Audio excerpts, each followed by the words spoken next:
इस वीडियो में हम पढ़ेंगे लास्की के स्वतंत्रता संबंधी विचार। तो चलिए शुरू करते हैं। लास्की सकारात्मक स्वतंत्रता में विश्वास करता है। तो जो लास्की है वह किस प्रकार की स्वतंत्रता में विश्वास करता है? सकारात्मक स्वतंत्रता में विश्वास करता है। स्वतंत्रता दो प्रकार की होती है, एक होती है नकारात्मक स्वतंत्रता और दूसरी होती है सकारात्मक स्वतंत्रता।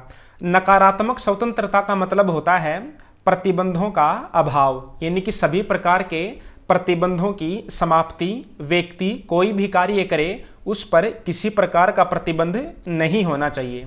और दूसरी होती है सकारात्मक स्वतंत्रता। इसका मतलब है कि यदि व्यक्ति कुछ करने के योग्य नहीं है तो उसे करने के योग्य बनाया जाए। तो ये होती है सकारात्मक स्वतंत्रता।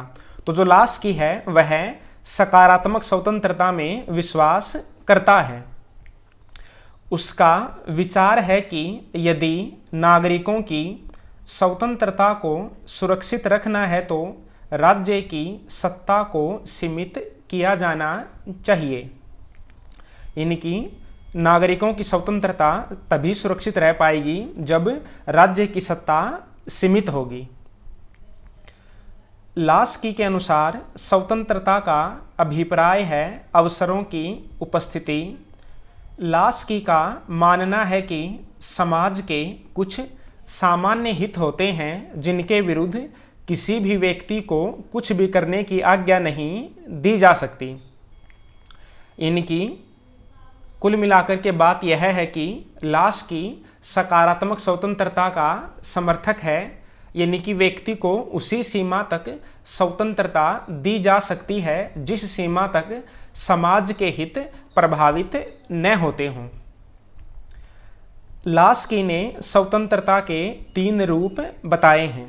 तो अब देखते हैं कि लास्की के अनुसार स्वतंत्रता के 3 रूप कौन कौन से हैं। सबसे पहला है व्यक्तिगत स्वतंत्रता। व्यक्तिगत स्वतंत्रता का अभिप्राय मनुष्य के व्यक्तिगत जीवन से संबंध रखने वाले कार्यों से है। यह ऐसी स्वतंत्रता है जो पूर्णतः एक व्यक्ति से संबंधित होती है तथा व्यक्ति द्वारा जब इसका उपयोग किया जाता है तो इसके प्रयोग से उत्पन्न होने वाले प्रभाव सिर्फ उसी व्यक्ति को प्रभावित करते हैं। तो व्यक्तिगत स्वतंत्रता क्या होती है? ऐसी स्वतंत्रता जो व्यक्तिगत जीवन से संबंधित होती है।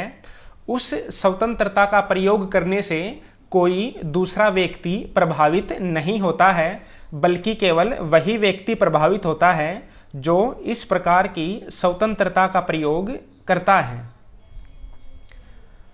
राज्य को व्यक्ति के ऐसे मामलों में हस्तक्षेप नहीं करना चाहिए। यानी कि राज्य को व्यक्तिगत स्वतंत्रता में हस्तक्षेप नहीं करना चाहिए। अब दूसरी स्वतंत्रता है राजनीतिक स्वतंत्रता।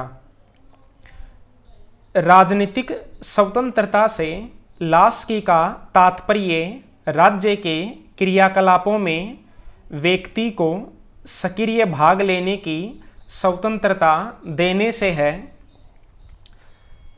व्यक्ति के स्वतंत्रतापूर्वक मताधिकार का प्रयोग, चुनाव लड़ना, योग्यतानुसार सरकारी पद प्राप्त करना, सरकारी नीतियों की आलोचना करने का अधिकार इसके अंतर्गत आते हैं। तो जो राजनीतिक स्वतंत्रता होती है उसके अंतर्गत क्या क्या आता है? चुनाव लड़ना, वोट डालना, सरकारी पद प्राप्त करना और सरकारी नीतियों की आलोचना करना। इसके लिए लास्की शिक्षा तथा विचार अभिव्यक्ति की स्वतंत्रता को आवश्यक मानता है। लास्की के अनुसार यदि किसी शिक्षा व्यवस्था के अंतर्गत संपन्न लोगों के बच्चों को सत्ताधारी बनने और गरीबों के बच्चों को अधीनता में बनाए रखने का प्रशिक्षण दिया जाए तो वह राजनीतिक स्वतंत्रता का दमन है।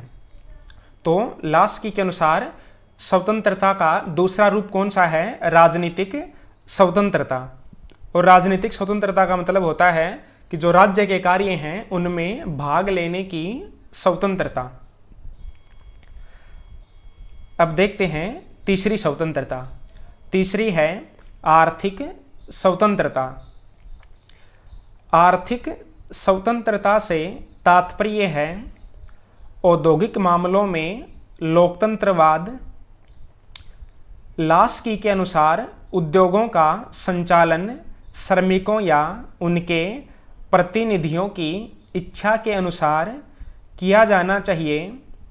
व्यक्ति को न केवल आर्थिक क्रियाकलापों में स्वतंत्रतापूर्वक भाग लेने का अवसर मिलना चाहिए, बल्कि उसे बेरोजगारी के भय से भी मुक्त रहना चाहिए।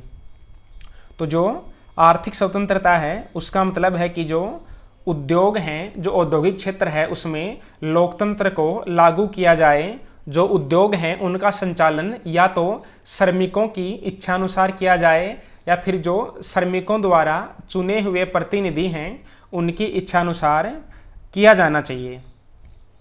और व्यक्ति को बेरोजगारी के भय से भी मुक्त रहना चाहिए, यानी कि राज्य को इस प्रकार की व्यवस्था करनी चाहिए ताकि प्रत्येक व्यक्ति या जो श्रमिक हैं वे बेरोजगारी के भय से मुक्त रहें और आर्थिक क्रियाकलापों में स्वतंत्रतापूर्वक भाग लेते रहें। अब आगे देखते हैं, मनुष्य की मौलिक आवश्यकताओं की पूर्ति का आश्वासन मिलना चाहिए। श्रमिकों को स्वामी की दया पर नहीं छोड़ा जाना चाहिए, यानी कि श्रमिकों के लिए सुविधाएं राज्य द्वारा प्रदान की जानी चाहिए। उनका जो न्यूनतम वेतन है वह राज्य द्वारा निर्धारित होना चाहिए। श्रमिकों को जो उद्योगपति होते हैं उनकी दया पर नहीं छोड़ा जाना चाहिए। तो ये हो गए हमारे लास्की के स्वतंत्रता संबंधी विचार। तो जो लास्की है वह सकारात्मक स्वतंत्रता का समर्थन करता है। लास्की में सबसे महत्वपूर्ण बात यही है कि लास्की नकारात्मक स्वतंत्रता का विरोधी है और सकारात्मक स्वतंत्रता का समर्थन करता है। उसके अलावा लास्की 3 प्रकार की स्वतंत्रताएं बताता है। सबसे पहली है व्यक्तिगत स्वतंत्रता, दूसरी है राजनीतिक स्वतंत्रता और तीसरी है आर्थिक स्वतंत्रता।